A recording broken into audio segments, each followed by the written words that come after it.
Welcome everybody again. Thank y'all for joining us this evening for our virtual series class on small game hunting here in Tennessee. Before we get started with our content for tonight, I just want to introduce myself.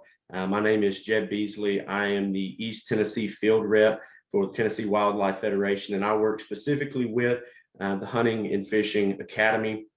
Also on the call with us tonight is Taylor Martin. He is the manager for the Hunting and Fishing Academy. Here in just a second, I'm going to let him go over some of the housekeeping things for tonight, what to expect as far as being interactive with the class, how to ask questions, things like that. So I'm going to turn it over to Taylor and let him explain that, and then we will get going. Hey, everybody. Like Jeb said, my name is Taylor Martin. I manage the Hunting and Fishing Academy for the Tennessee Wildlife Federation. But tonight, I'm kind of acting as a support role for this. You'll notice we got the Zoom call. You can only see Chris or Jeb and I.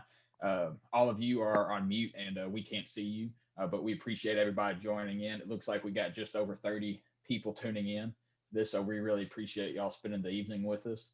But we want this to be pretty interactive. We want y'all to ask us questions. We want y'all to chat.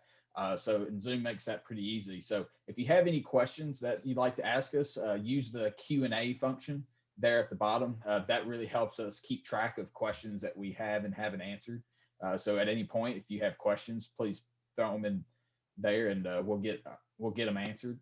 Whether we answer them right then or we kind of hold them to the end. But if you just want to chat with us or chat with the other attendees, you can use the chat function. Use that to kind of talk to us and talk to other participants as you'd like. You can choose who the messages go to.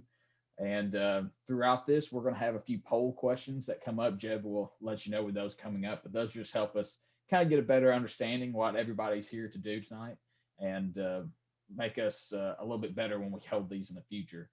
So without further ado, I'm going to turn it back over to Jeb, and y'all probably won't hear too much more from me tonight, but once again, we really do appreciate all of y'all joining in, and we hope y'all enjoy the virtual series. Jeb? All right, thanks, Taylor. So let's jump in here. And the first thing we want to talk about is we want to give kind of just a brief overview of the Federation, what we do. If this is the first time that you guys are interacting with us, we just want to give you a quick rundown of, who we are and what we're about. The Tennessee Wildlife Federation, we were founded in 1946, and we're still one of the largest and oldest nonprofits in the state that's solely dedicated to conservation, sound management, and wise use of Tennessee's great outdoors. Our work covers a pretty broad area, including policy work on the Hill in Nashville, habitat restoration, youth engagement, and many others. So here are, before we jump into that, so again, our work is very broad. So if there is a way that you guys, or if there's something that you're interested in, check us out on our website at tnwf.org/get involved. There's a ton of different ways to get involved with us, whether it's just working with us on policy work or volunteering in one of our specific programs. Go check us out there. We would love to hear from you guys. So here's a few of our different programs that some of you guys may be familiar with. The first one being the Scholastic Clay Target Program. This is offered to kids from 9 years old all the way up through college age. And they have the option to shoot in a variety of different disciplines for shotgun shooting sports. And we currently have about 1,700 kids participating in that program across the state. The next one being Hunters for the Hungry. This is probably one of our more well-known programs. It feeds Tennesseans by providing venison to hunger relief organizations. All the deer that are donated to that program are harvested by hunters and donated by hunters here in Tennessee. And the meat that's donated it has been over 7.6 million servings since 1998. And that brings us to the Hunting and Fishing Academy. That's why we're here tonight. If you guys are curious, what this program is about, some of you are probably aware that there's been a steady decline in the overall number of hunters the past decade or more, really. And that means fewer licenses being sold, which leads to decreases in conservation funding. That's what makes hunting and fishing possible here in Tennessee. So our goal with the Hunting and Fishing Academy is to reverse that trend. We want to be creating new hunters, new anglers, so those opportunities can continue to exist for future generations. We conduct a variety of youth hunts and youth fishing events throughout the year, but we're not just a youth program. This year, we conducted our first adult program offering in Nashville, and we're looking to expand on those offerings as well. And part of that is doing these virtual series classes to get more folks involved, and to help teach new folks what it is they're going to need to know to get involved in the outdoors as well. Our focus is always going to be education. We are very education focused. We want to equip you guys and just anybody that is wanting to participate with skills they need to be successful out in the field. We're here to answer your questions.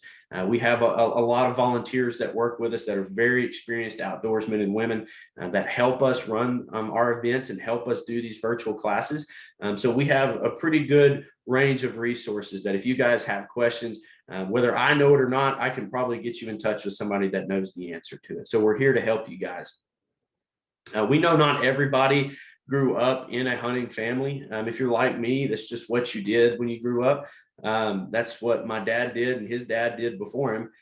But I know a lot of people that they don't have that readily available to them. So starting out in hunting or in fishing can be kind of overwhelming if you're coming at it as a brand new person once you're grown, especially. And so this program is designed to kind of fill that generational knowledge gap that we're seeing today, and making sure we give our participants a good foundational step to enter into the outdoors. We also like to put a big focus on public lands. You'll see that trend kind of throughout tonight and in any of these other virtual series that we talk about.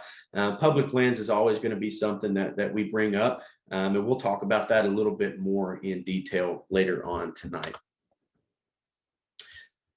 So tonight we are going to be discussing some of the different types of small game hunting opportunities we have here in Tennessee. Small game hunting is a really great way to get started in the outdoors. It's often fast paced. It can be more interactive than some other types of hunting, and people even train dogs to hunt alongside them as well. So there's always a lot going on with these types of hunts. There's just a lot that draws people into it.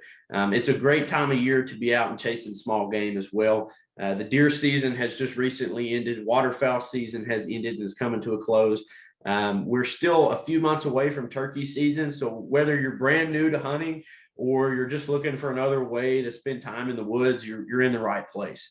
We're going to cover some basic concepts that are going to be pretty introductory. Most of what we're going to cover tonight should benefit brand new people as well as experienced outdoorsmen. So we're hoping that everybody gets to learn something. It might be review for some, but for others, it might be brand new. So we're going to walk through it together. And again, if you have any questions, just let us know. Taylor's going to be keeping an eye on that Q&A function just so we can make sure we're answering your questions as they come across tonight. So what we're going to cover tonight specifically, we're going to cover 5 things. We're going to go over just a few general regulations, some of the different types of small game that we have here in Tennessee, the habitat where you can find those small game critters, the gear you need, and also where to hunt. So before we jump into regulations, we're going to have our first poll question come up, and you should see that prompt on your screen here in just a second.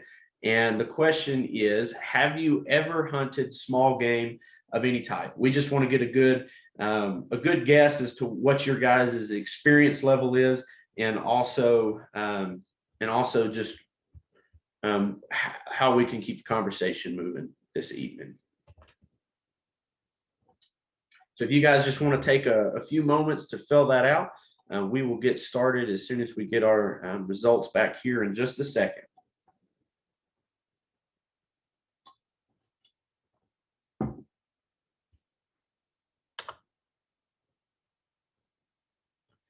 All right, so that's a pretty good split, 60-40. 60% say yes, they have hunted small game, but we also got quite a few folks that said they've never hunted small game of any type. So that's really exciting to see. And some of you folks that have hunted before and are probably going to be even more knowledgeable than I am on the subject, feel free to type in the chat, share some knowledge with the new folks. We're going to learn as we go together. So let's jump right into covering some general regulations here. The first thing that I want to talk about is legal hunting hours. And before we get too detailed into this, remember, we're always going to recommend that you guys go to your hunting and trapping guide. Matter of fact, I've got one right here. If you don't have one of these, they're all over the place. You can find them online. It's going to have everything that you need to know for as far as rules and regulations go. But we're just going to cover a few kind of general things tonight. I'm not going to dive too deep into the specifics. First one being legal hunting hours. As a general rule of thumb for small game, it's going to be 30 minutes before sunrise to 30 minutes after the legal sunset. There are a few exceptions to that rule, but for the most part, that's going to be your legal opportunity, your legal time window that you're going to be able to hunt small game during the day. Some of the different licenses that you need to go out and hunt. The first one being is just the general hunting and fishing combo. That's the type 001. That's the minimum license requirement required to fish or hunt small game statewide. The next one being the junior hunt and fish. That's basically the same thing as above, except it's for ages 13 to 15. But both of those, if you plan to hunt public ground, will require a WMA permit. Now, WMA is a wildlife management area run by the agency. We'll cover some more of that later. But to hunt on those specific properties, you actually have to buy a supplemental license to go along with those first two, the small game and waterfowl permit. And you can also just buy the 1-day small game waterfowl permit for that as well. The last one is a really popular one. If you talk to anybody that's been hunting for a long time, they probably are going to tell you that they have their annual sportsman's license. And the reason for that is because it's all inclusive. That license is valid for all hunting and fishing in Tennessee. And with that license, there's no supplemental licenses like the WMA permits that are required. So there's a lot of different options you'll see in the hunting and trapping guide, but these few right here are going to be the basic ones that you're going to need to get started in hunting small game here in Tennessee. So next we want to just cover a few season dates. Again, tonight we're going to talk about a little bit of all the different types of small game hunting and opportunities here in the state, but we're really going to focus in on just a few. So here's some season dates that we're going to be talking about as we go forward with the rest of the night. The first one being is the fall squirrel season. It opened up on August 22nd of 2020, and it's going to run all the way to the end of this month, February 28th. And your daily bag or the number of squirrels that you're able to harvest in a day is 10. There's also a spring squirrel season that starts in May of this year, and it's going to run from May 8th to June 13th. And your daily bag for that small window season is also 10. Rabbit and quail, they both opened up on November 7th of 2020, and they're going to run through February 28th of this year as well. Daily bag for your rabbits is going to be 5, and daily bag for your quail are going to be 6. So before I move any further, I know these are kind of overarching regulations. There's a lot more that could be said about each of these, but for the sake of time, we just wanted to give you guys a pretty basic understanding. But do any of you guys have any questions about some of these general regulations before we move into our next piece?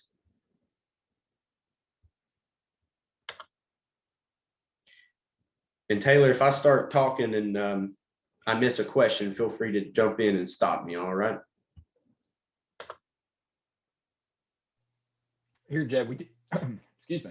We did just get a question from James. Okay. He asked, where is quail hunting available in Tennessee? I know you're going to talk about places to do this a little bit later on, but do you want to give a brief rundown real quick? Yeah. So before getting into too much, what I'm getting ready to say here in a second, quail hunting is open all across the state as long as you're in that season window. Now, like I'll mention it here in just a second, the quail hunting, it looks a lot different nowadays than it did in years past. Some of those reasons we'll talk about in just a second.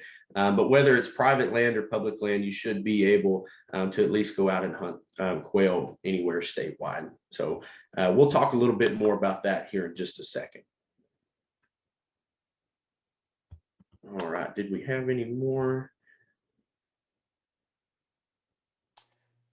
Ryan asked, and you may be covering this also, Jeb, about what you do with hunted squirrel or rabbit. Are you referring, I'm assuming you're referring to what to do with them post-harvest, or? Yeah, he's asking, do you eat Okay. it? Do you do for fur trade? And Yeah. So most people you'll talk to for small game hunting, and most of them are going to be eating what they harvest.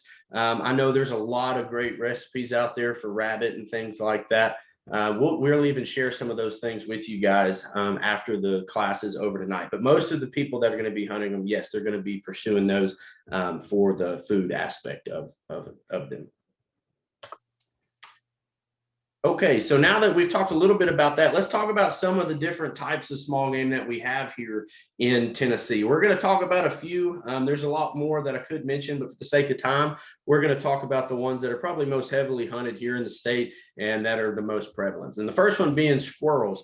There's going to be three different types of squirrels you can find here in Tennessee. The first being the fox squirrel. If you can see that, it's going to be the one on the left picture on your screen.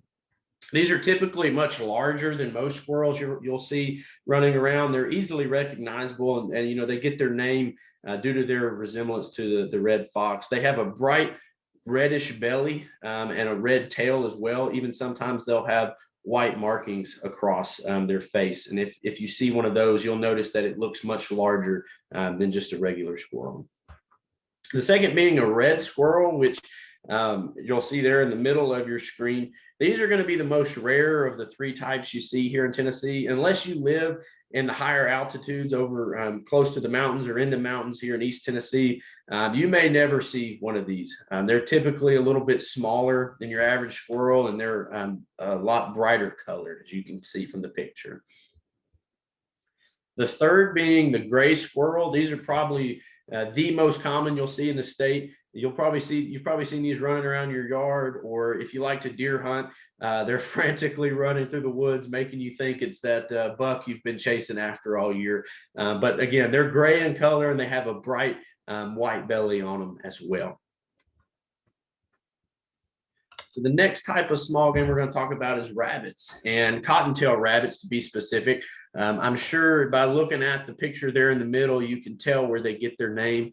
It looks like somebody stuck a little cotton ball right there on the backside of them.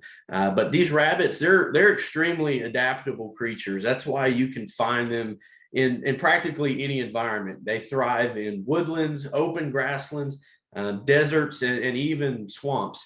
And here in Tennessee, they can be found in every corner of the state. So these are very prevalent in a lot of areas in the state. There's a lot of folks that really like to hunt these little rabbits. The third being quail. I know we had a question about quail earlier, so let's talk a little bit about those right now. These here in Tennessee, we have bobwhite quail to be specific, and these are really small birds that fit in the palm of your hand. And they used to be a lot more abundant than they are now. And they still are abundant in certain areas, but populations of these have been in pretty steady decline going all the way back to the 1980s. There's a lot of reasons for this. Most of the reasons that you'll hear people talk about are loss of habitat and predation. So these birds can be identified, like I said, looking at the pictures. They have a bright white face and black markings on the males. And some of you have even probably heard that distinct call they make during the summertime as well. And they build their nest on the ground. That's what makes them so easily available to prey. If there's not a lot of good habitat around, it leaves those nests exposed for predators like coyotes, bobcats, and even raccoons will get in there and eat the eggs out of the nest occasionally as well. So there are still some quail here in Tennessee. Depending on what part of the state you're in, there might be more than others, but there is still a season for quail, and you can still hunt them in Tennessee if you know where to find them. And the next one we're going to talk about is pretty similar to the quail. It's actually grouse. Like quail, these were a lot more abundant years ago than they are today. They share a lot of similar qualities with quail as far as nesting on the ground and things like that. But these can only be hunted east of Interstate 65. You'll see that in your hunting guide as well. So I know I'm here in Knoxville. I hear a lot of people that talk about they used to hunt grouse a lot up here in the foothills of the Smokies and things like that. Depending on where you are, like I said, you might see more than others, but there still is a season where you're able to hunt these in the state. So does anybody have any questions? Sorry, Taylor. Oh, you're good, Jeb. I was going to say before we get too far, we do have 2 questions. Yeah. Ron asks if there's any diseases to be concerned with. He asked this right when we were kind of talking about the squirrels and rabbits. Okay. Yeah, I'm not aware. Again, I'm no biologist. I'm not aware of any specific diseases that you need to be really concerned with. I know that for some of these small game critters like squirrels and rabbits, during the summer months, the warmer seasons, they can get like dogs or anything else, they can kind of get worms that get inside of them and things like that. But during the seasons that we're hunting them in the cooler months, there's usually not anything that you need to be super concerned with. I would probably, for a more specific and a more educated answer, I would have to ask a wildlife biologist. But as far as I'm concerned, I'm not aware of any thing that you should be worried about. And to add on to that, I think one of the most things to be worried about, especially dealing with any mammal, is fleas and ticks. They can transfer from the animal to you. Yes. Even in the later seasons, we had a deer hunt where a kid harvested a deer and he ended up getting a deer tick from it because he kept messing with the deer afterwards. And then Matt has a question. He asked, where are fox squirrels most common in Tennessee? West, Middle East? Yeah, so I primarily, just speaking from personal experience, I hunt a lot in Middle Tennessee. I live in East Tennessee now, but I see fox squirrels pretty regularly, at least in the areas that I hunt in Middle Tennessee. Like anything, it probably has more so to do with habitat and what's readily available. Some of those things we're getting ready to talk about here in just a second. But as far as where you can find them, you can probably find them all across the state. It just depends on what habitat is readily available as well. All right. Do we have any more questions about some of the different types of small game we have here in the state before we move on to a couple different things? Okay. So now that we've talked a little bit about some of the different types of small game we have, we're going to talk about the habitat to be on the lookout for. As hunters, it's good for us to know obviously where to find these creatures, where to find the game that we're going after. And moving forward from this point, we're going to be addressing squirrels and rabbits specifically, mostly just because these are going to be the most prevalent small game available in Tennessee. And these are going to be the ones that most people are going out to pursue. But the good thing to remember is, as far as habitat goes, the same types of habitat are going to benefit most of your small game. So just because we are going to address kind of 2 specific types of small game doesn't mean that what we're talking about here is irrelevant for the others as well.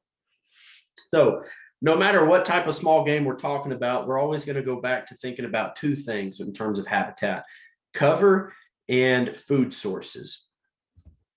And finding these 2 things will help point us towards areas with more harvest potential. And like I said already, the good thing is that most small game benefit from similar types of cover and food sources. So if you find an area that's rich in squirrels, odds are there's probably some rabbits in the area as well.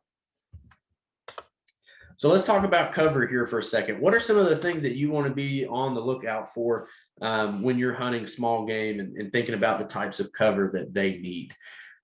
This isn't an exhaustive list, but be on the lookout for things like mature forest that have really good canopy cover from above, any type of deadfall or brush piles fallen trees that are on the ground make great places for small game to hide out and have escape routes from predators, things like that.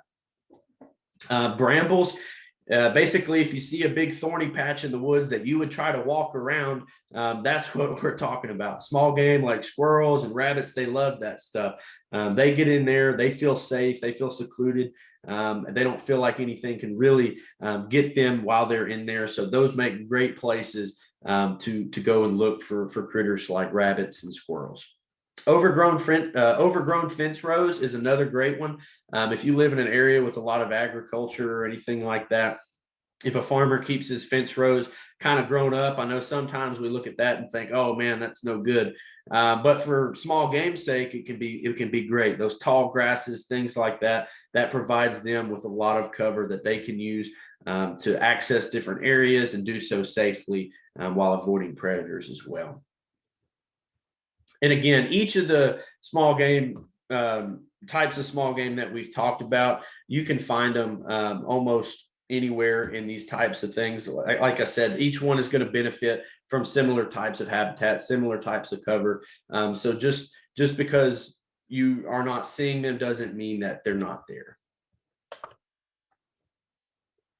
So let's talk about some different food sources and what to be on the lookout for. This time of year, especially as a hunter, it's going to benefit you greatly to know what the squirrels are eating, to know what the rabbits are eating. That way, you can target those areas that have those food sources, so you can put yourself in a closer position to hopefully to harvest some small game on a hunt.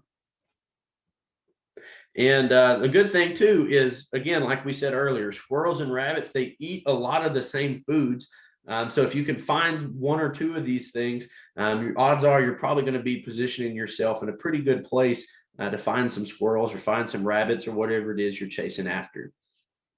And it's also important to note what they're eating in certain times of the year.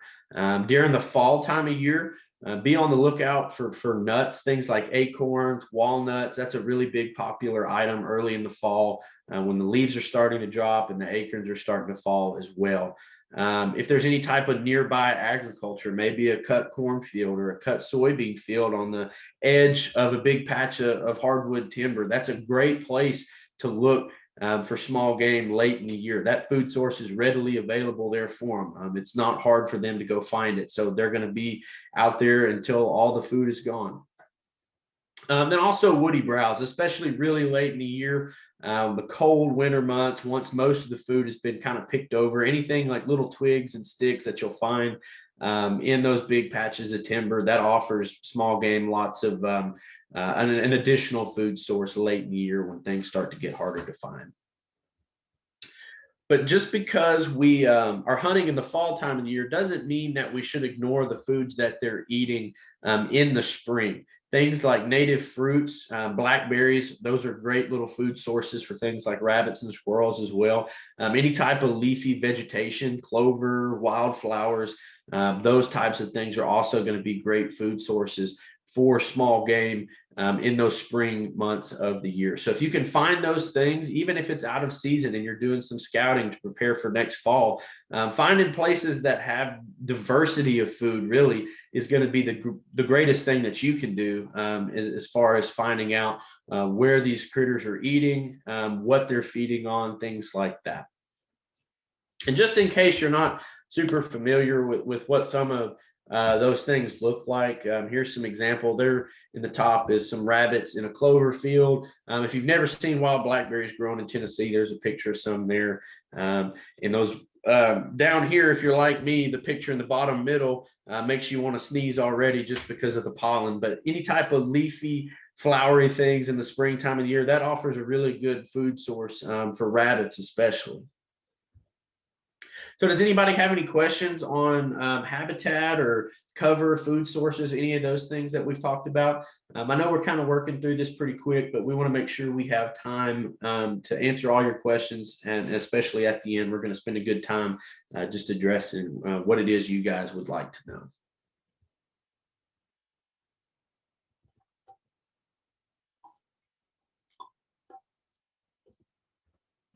Okay.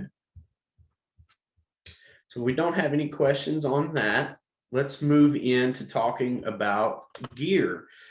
So one of the great things about small game hunting is that it doesn't require a lot of gear. Unlike waterfowl hunting, or even some types of big game hunting, you don't need that much to get started. If you are like me and you like to duck hunt, some of the things you got to think about are, boats, decoys, waders, all that. You don't need that for a lot of small game hunting like squirrels and rabbits. It's pretty easy to get into it. There's very low barriers to entry to get started in it. And that's why so many people get their start in small game hunting, because of those low barriers to entry. You just don't need to invest a lot to get started.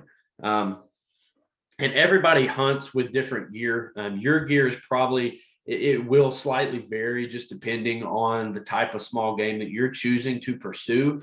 But as a general recommendation goes, these are a few items that we would recommend that you would have to get started. The first one might seem kind of basic: hiking boots. Small game hunting oftentimes requires a lot of walking, more so than deer hunting or something similar to that. Having a good pair of boots is going to help keep you comfortable. It's going to make the experience go much better. And if you're asking me, I would recommend getting something waterproof as well. That's just going to keep your feet dry. It's going to make the experience much better.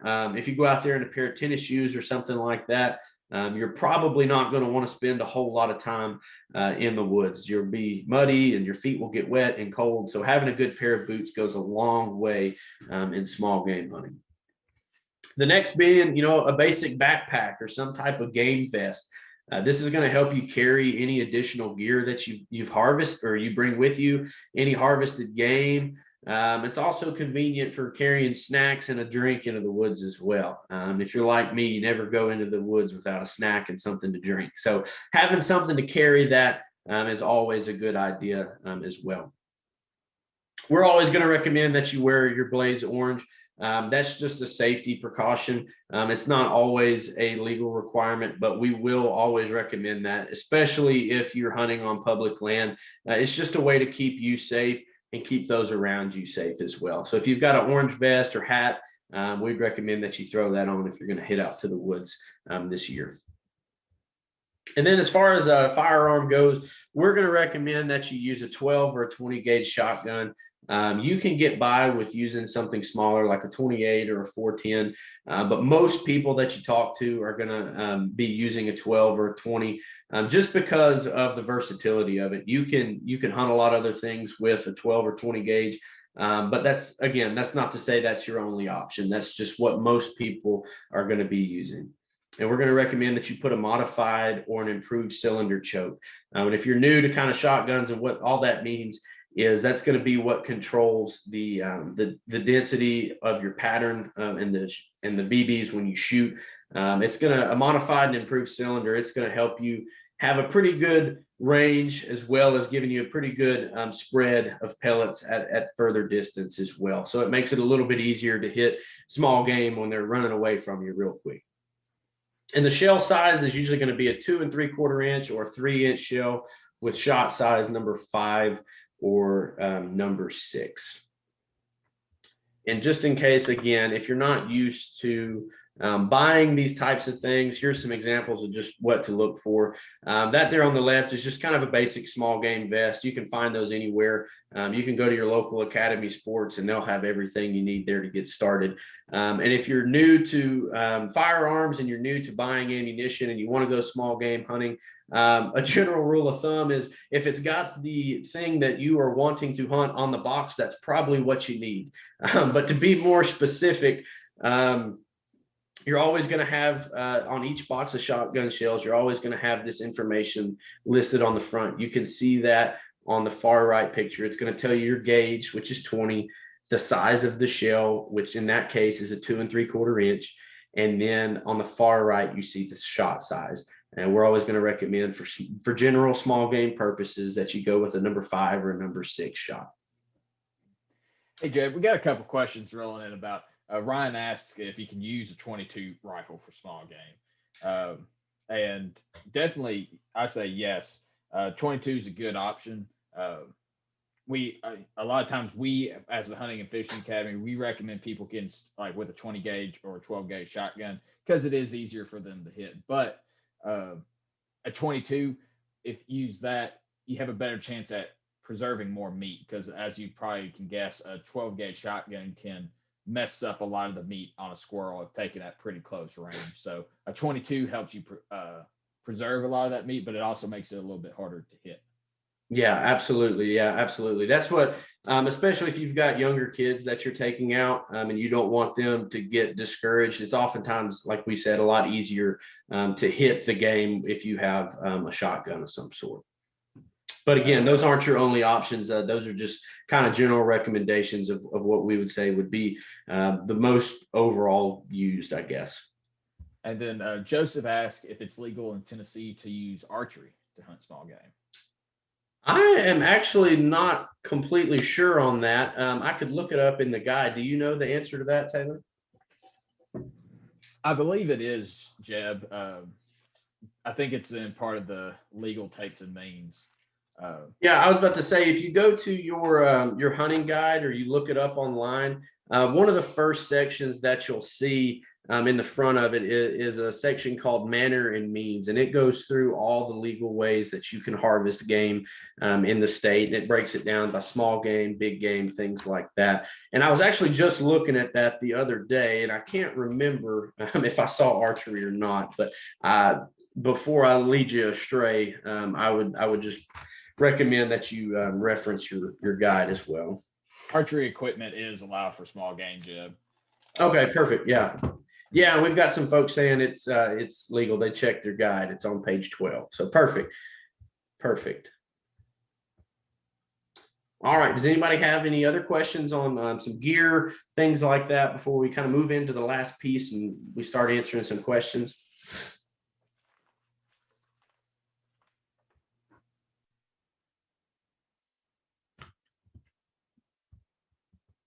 Okay, great.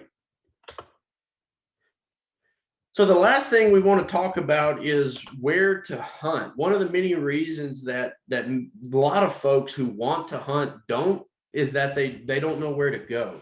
Luckily, here in Tennessee, we have a lot of options that folks don't always know about and don't always think about. Obviously, if you have private land, say you or your family or even somebody you know owns land, that can be a really great place to start your hunting adventures, to get out there and to get some experience. But not everybody has that readily available, and we don't want that to keep you guys from going out and trying to start hunting. So like I said, there's a lot of places that people don't always realize are out there, and we're going to talk about a couple of those now. The first one being wildlife management areas. I know I referenced that earlier in talking about the licenses and some of the rules that go along with that.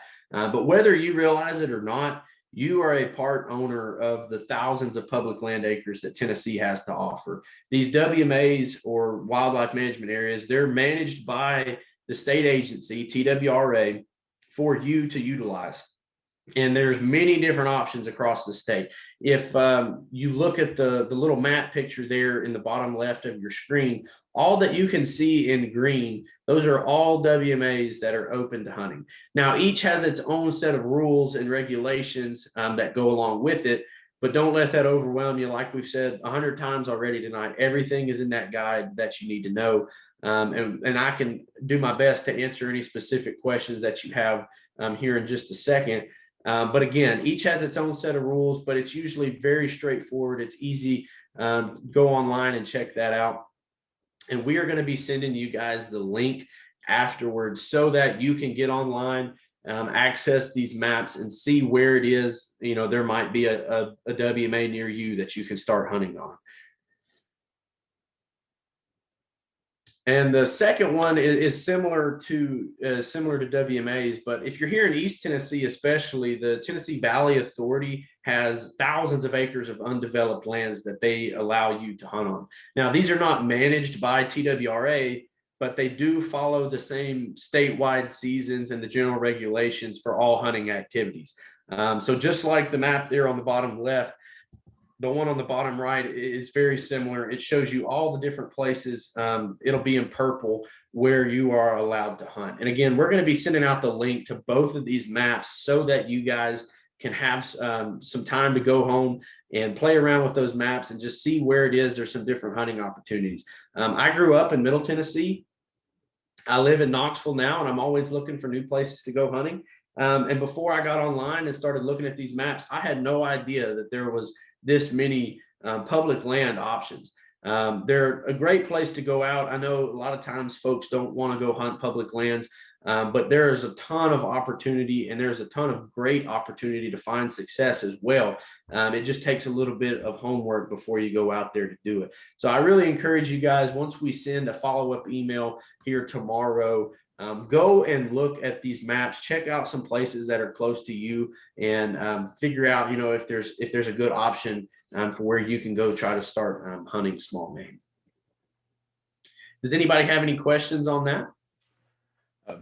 I would also add this, Jeb, especially when you start looking for wildlife management areas. And as Jeb mentioned, each wildlife management area will have its own set of regulations and sometimes even special dates to do certain hunting activities. Most of them for small game are open throughout the entire year, like the statewide seasons. But on WMAs, a lot of them have quota hunts for big game like turkey and deer. And a lot of times during those big game quota hunts, they shut down small game hunting because they don't want squirrel hunters or rabbit hunters coming in and while people are trying to hunt big game on the WMA. So that's one thing to be looking out for. And in the back of the hunting guides, they list all the WMAs and they list all these regulations. So once you find one by this map, you can refer to the hunting guide as what the specific dates for hunting that species is for that WMA. Mm-hmm. Yeah, thanks, Tyler. No problem, Jeb. And then we got a question. Said, would you recommend to field dress an animal in the field or wait till you got back to your truck? Yeah, that's a really good question. It depends on who you ask. I know there's a lot of people that, especially for squirrels and rabbits, they prefer to field dress them or to clean them right when they harvest them. A lot of that has to do with, like we talked about earlier, the fleas and ticks. You can kind of get that off of there. That way, when you put it in your bag, that's not jumping around on you or on your clothes. But it can be easier to field dress them soon after the harvest. The longer you wait, the tighter that skin and stuff will tend to stick to the meat. So the earlier that you can do it, the easier it's going to be. But say you're going out to hunt in the morning, and you hunt for a few hours, you harvest a few, and you go back to your truck. That's not going to be something that's going to spoil the meat or anything like that, as long as it's not 90 degrees outside that day. So yeah, it really just depends on your preference. I know people do both.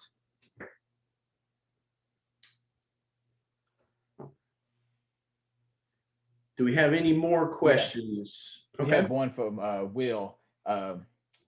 His is asking us if we would touch a little bit on etiquette of hunting on public land, kind of how you handle running into other hunters and things like that. Yeah.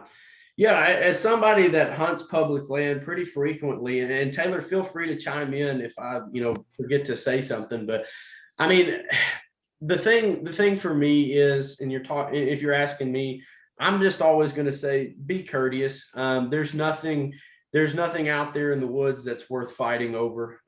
You guys will probably see more often than not that people are usually going to be pretty friendly to run into, but there can be some times when people can be a little standoffish. But the best thing to do is just to be courteous of other people. If you're walking through the hunt or through the woods on a small game hunt, you come across somebody else, if you're on public land, maybe just smile, wave, turn around and go the other way, or find a way to hunt around them. You guys, I know a lot of times that the public land options, depending on where you're at, can have they can be more heavily used. But again, it's just one of those things that we as hunters, we as outdoorsmen and women have to understand, that just because we're there doesn't mean that we can exclude other people from using it as well. So it's always a good idea to just be courteous. If you're on a small game hunt, it's not usually as big of a deal if you're running into somebody else that's hunting small game. I mean, you could even join up together and hunt together. But I'm just always going to say, just be courteous of other people. Don't do anything as far as, trying to intentionally hurt somebody else's opportunity to harvest. That goes a long way in the woods. That goes a long way with building relationships with other folks. Just being mindful of where they are and trying not to tromp all around where they're hunting or anything like that as well. Taylor, do you have anything you'd like to add to that? Yeah, I'd add too. A lot of some WMAs are bigger than others, as you can see from the map there at the left. So there's plenty of ground, especially when it comes to small game. So my kind of rule of thumb is if I come to like a trailhead or a place where I think I'm about to start hiking down and I see there's a truck there or something like that, if I know there's other spots on the WMA, I'm just going to move on to one of those other spots because there's plenty of opportunity on the public land. So I would always recommend having a backup spot for that reason. So when you go out to a WMA, have a few spots in mind. So if you see somebody at your first spot, if you don't want to run the risk of messing up their hunt or them messing up your hunt, move on to point B. And Will also had asked in that question, how do you find your own spot? Really getting out there, I think getting out ahead of the season when other people aren't hunting to start scouting is a great way to do it. When you put in that extra work going into a hunting area outside of season to find animals, especially small game, you're putting in that extra effort, and that's going to reward you in the season of finding those spots that not everybody is going to know. Because when it comes to public land, a lot of people don't venture too far from their vehicle. So if you're willing to kind of go in the extra mile, go off the beaten path, you can usually find some pretty good spots. And Yeah. then he also asked, can you go out earlier than 30 minutes before sunrise to get in place if you don't actively hunt? Which that's a really good question. So as Jeb said, legal shooting time is 30 minutes before sunrise. Correct, Jeb? Yes. So in WMAs, in the hunting guide, it says a general WMA regulation is that you shouldn't be on the WMA until an hour before sunrise. So that does give you 30 minutes before shooting light to find your spot to get where you want to go. And that may differ by some WMAs, but if you have any questions about that, we always recommend getting in contact with the WMA manager and asking them what the protocol is for that particular WMA, and their contact information can be found in the back of the hunting guide. Absolutely. And there was one thing I wanted to add to that, Taylor, just as far as trying to find your own places. If you're not, if you don't have the time to just start burning up the road and going out and checking out all these places, on the weekend or whatever, technology is a great thing. Along with these maps that we've talked about, there's a lot of different resources out there. The OnX app that we can send out a link to that if you guys are interested in that. It's a great resource as well. It's just it has a lot of different map tools, doing a lot of e-scouting or looking online at some of the different places that are available, and learning how to read those maps can be a really good starting point before you start putting boots on the ground. So say you found a place that you think looks interesting, that's going to give you at least a good starting point. Because I know a lot of folks say, I just don't know where to start. I don't want to just go walk off into the woods somewhere. Using those maps is a really good place or a good way to kind of pinpoint where to at least start. And then you can go there and start doing what Taylor said and putting the boots on the ground and really looking in that area to find sign and things like that as well. And then Ron asked if there'll be any field dressing classes in the future. Go ahead, Jeff. I was just going to say that's a really great question. That's definitely something we can consider. Again, keep in mind these virtual series are kind of new for us. We're wanting to do more of these as time goes on. So if there's something that you guys are interested in learning about, please let us know. That way we can plan for that. We want to know how to be helpful for y'all and what it is you guys are wanting to learn how to do. I think that's definitely something we could incorporate into a future virtual series class. And Taylor, like I said, I'm sure that's something that we could work with, and we have a lot of volunteers that would probably be willing to help us with that as well. Yeah, so along with these virtual series that like we're doing tonight, the Hunting and Fishing Academy, we're going to be putting out a series of videos over the next year or so. We'll be adding them to our YouTube page, which you can find by searching for Tennessee Wildlife Federation on YouTube. You can see past recordings of the other virtual series we've done and anything else the Federation is putting out. But we're going to be doing some videos like this of how to field dress certain animals. And then Matt, that leads perfectly into Matt's question: is what is a good source to learn how to field dress? Um, if we just said it, YouTube, there's tons of videos. I'm sure Jeb's curated a couple that we're going to be sending out to you guys tomorrow, and then the kind of the follow up emails from this virtual series. That's going to show you how to field dress a squirrel, rabbit, and some other small game. And we will say, the saying is that there's 1,000 ways to skin a cat. I think the same applies for squirrels and rabbits. Any video you find, someone will be doing it a different way, but we'll make sure we send a few videos out to everybody in the emails that we send out tomorrow. Yeah, and that can oftentimes be the thing that makes people most nervous is, okay, I've gone out, I've hunted, I've harvested this game, whatever it is. Now, what do I do with it? We don't want that to be something that keeps you guys from going out there and giving it a shot. There's a lot of resources out there, like we've already talked about. But really, and this goes for anybody that currently hunts or has hunted for a long time. It's just the experience of it. You're probably going to make mistakes along the way, but just getting out there and practicing and doing it more and more, you're going to feel more comfortable with that as time goes on, and the more that you do it.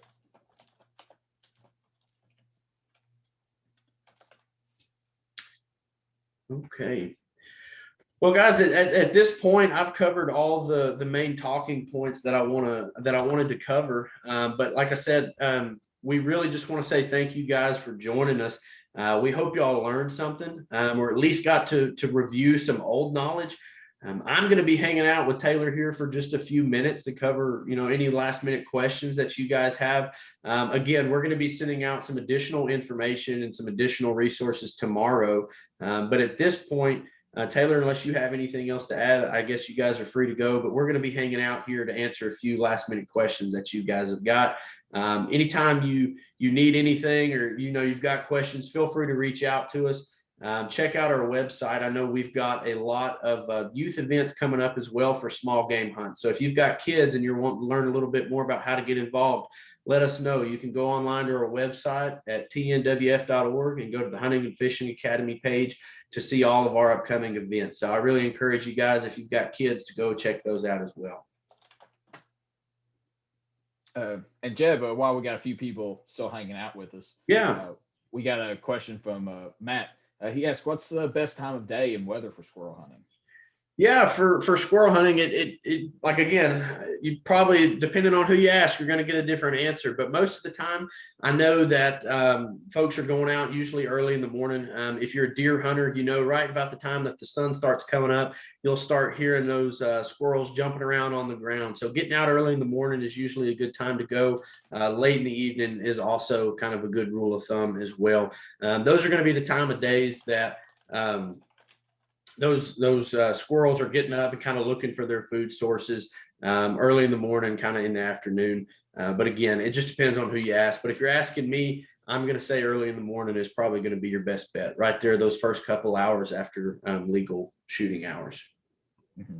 And I think with squirrels too, it varies a little bit of what time you're hunting them in the season. As you saw, squirrel season range is pretty long, starts in August and goes all the way to the end of February for the fall season. So it's going to differ a little bit then as well. But good sunny days, I think, are really good for squirrel hunting, especially like Jeb said, as soon as the sun's coming up, or in the evening too, they seem to move. But kind of in the middle of the day, things slow down a bit. Yep. And then Russell asked, will the kid events be in person soon? Yes, we are running in-person hunting events. Our squirrel hunts that we have coming up in February are in person. We'll actually be hunting squirrels. Are those with dogs or without, Jeb? I can't speak for Chris, but I know that the one I'm doing here in East Tennessee, we are going to have dogs at that hunt. Yes. And then David also asked, when's the next hunter safety class? Hunter safety classes are kind of up in the air right now. Those are coordinated primarily by the TWRA, the agency.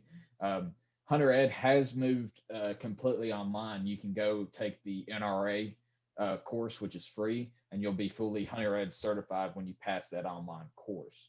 I think the plan is hopefully that in-person Hunter Ed classes with the field days can resume sometime this summer.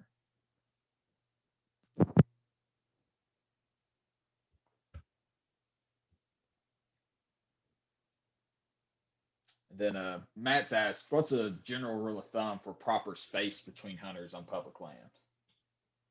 Yeah, so again, it just depends on what you're hunting. If we're talking about small game specifically, you're going to be able to probably be a little bit closer than if you were deer hunting or something like that. And again, it depends on the WMA and how much room and how many acres you're working with. But I would try to give at least, that person another 75 to 100 yards if you are in an area that it doesn't let you space out a whole lot more than that if there's a lot of folks out.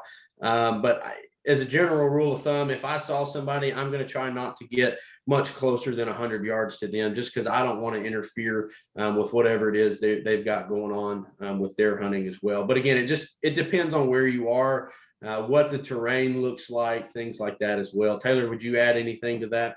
Yeah, I would say, and it depends, if like Jeb and I are going hunting together, say we're going on a squirrel hunt, I don't mind being, within arm's reach of Jeb as we're walking through the woods. But if I'm Yes. going out for myself, and my general rule of thumb is I don't like to see other people if I'm hunting by myself, no matter what I'm doing. So like Jeb said, if the terrain is kind of mountainous or has like some deep hollers and stuff, I could probably be within 50 yards of somebody, but not see them because they're on the other side of the hill that I'm on. But if I'm out in West Tennessee hunting flatter ground, I may be able to see somebody 100 yards away from me. So it's just kind of whatever you're comfortable with. But you want to make sure you give that person enough room for you're not interfering with their hunt and they're not interfering with your hunt either. Absolutely.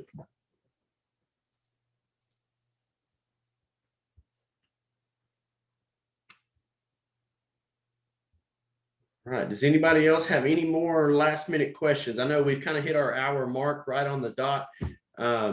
Again, if we didn't answer a question you had or you think of something later on, feel free to reach out to us. We're here to help you guys. Our contact information will be in that follow-up email that we send tomorrow. So be sure to reach out to us if you do have questions that come up later on. And we did get just one last question. This will be the last one we get within our hour. But Brian asked, is there a population of black squirrels in Tennessee? Is that a mutation and are they legal to take? I'm not super familiar with that. I have heard people talk about black squirrels. That's not something super common. I wouldn't think that you see, especially here in Tennessee. I'm sure, like anything, that's more of a genetic thing. It wouldn't be a cause for concern if you were to want to eat that animal for the most part. It just has a lot to do with the genetics of it and things like that as well. As far as there being the legality of shooting those, I wouldn't think that there would be a concern around harvesting one of those as well.